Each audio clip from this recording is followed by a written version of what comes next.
পয়লা বৈশাখে কোথায় গেলাম, কোথায় ঘুরলাম, কি খেলাম আজকে আপনাদের সাথে সেগুলো শেয়ার করব।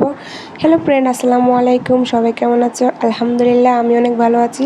শুরুতেই দেখতে পাচ্ছেন আমার মেয়ে আপনাদেরকে টাটা দিয়ে স্বাগতম জানাচ্ছে। অবশ্যই ওকেও টাটা দিয়ে যাবেন আর কমেন্টে বলে যাবেন ওকে আপনাদের কেমন লাগে।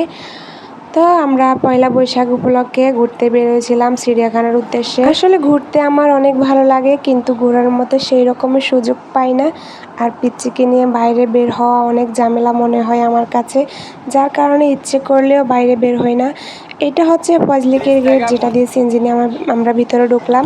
চিড়িয়াখানার একটু আগেই আমাদেরকে নামিয়ে দিয়েছে। এখান থেকে একটু সামনের দিকে হেঁটে গেলেই চিড়িয়াখানার গেটটি দেখতে পাবো আমরা। আর এখানে আশেপাশে অনেকগুলো খাবারের দোকান এবং বিভিন্ন জিনিসপত্রের দোকান বসেছে। তো আমরা ভিতরে খাওয়ার জন্য বাদাম নিয়ে নিলাম। এখানে কিন্তু বাইরে লেখা আছে যে কোনো খাবার বা পানি নিয়ে ভিতরে প্রবেশ করা যাবে না, কিন্তু আমরা তাও আমাদের পিচ্চির জন্য বিভিন্ন ধরনের খাবার কিনে নিয়েছি, যেগুলো হচ্ছে লুকিয়ে ভিতরে ঢোকানো লাগে। ভিতরে খাবার পানির ব্যবস্থা আছে, যেটা হচ্ছে আমরা আগে জানতাম না। ভিতরে যাওয়ার পরে দেখতে পেলাম যে ভিতরে খাবার পানির ব্যবস্থা করা হয়েছে। আর এইখানে ঢোকার পর আমার পিচ্চিটাকে আর কোলে রাখা যায় না। তাসনুবা কোল থেকে নেমে ঘুরঘুর করতেছে। ওকে পাহারা দিব নাকি আমরা চিড়িয়াখানার পশু পাখিগুলো দেখবো সেটাই বুঝতেছি না। সাথে করে আমার মাকে নিয়ে গেছিলাম, যার কারণে আমরা একটু ঘুরে ঘুরে দেখার সুযোগ পেলাম। আমার মা ওকে রেখেছে। আর এখানে বাবা মেয়ে মিলে বাঘ দেখতেছিল। বাঘ মামাকে দেখে তো ওরা অনেক খুশি। আসলে আমিও ফার্স্ট টাইম বাঘ দেখলাম, কখনো আমি সরাসরি আমার চোখের সামনে এরকমের দেখি নাই।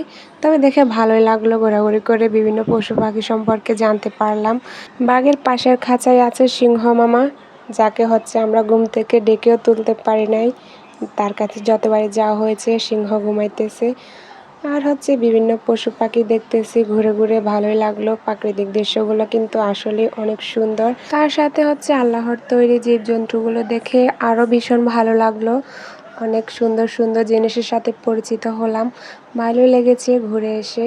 আর ঘোরাঘুরি করলে নিজের মাইন্ডও ফ্রেশ থাকে এবং নিজেকে অনেক হ্যাপি মনে হয়।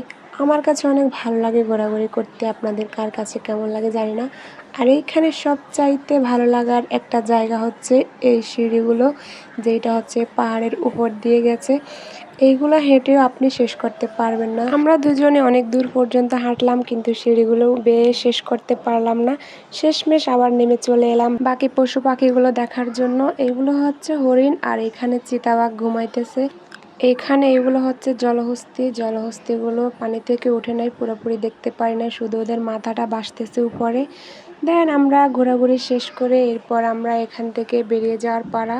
বের হয়ে যাওয়ার আগে আমার হাজবেন্ড বলতেছে সিংহ ঘুম থেকে উঠছে নাকি, সিংহকে আরেকবার দেখতে চাই, কিন্তু গিয়ে দেখি সিংহ মামা এখনো ঘুমাইতেছে।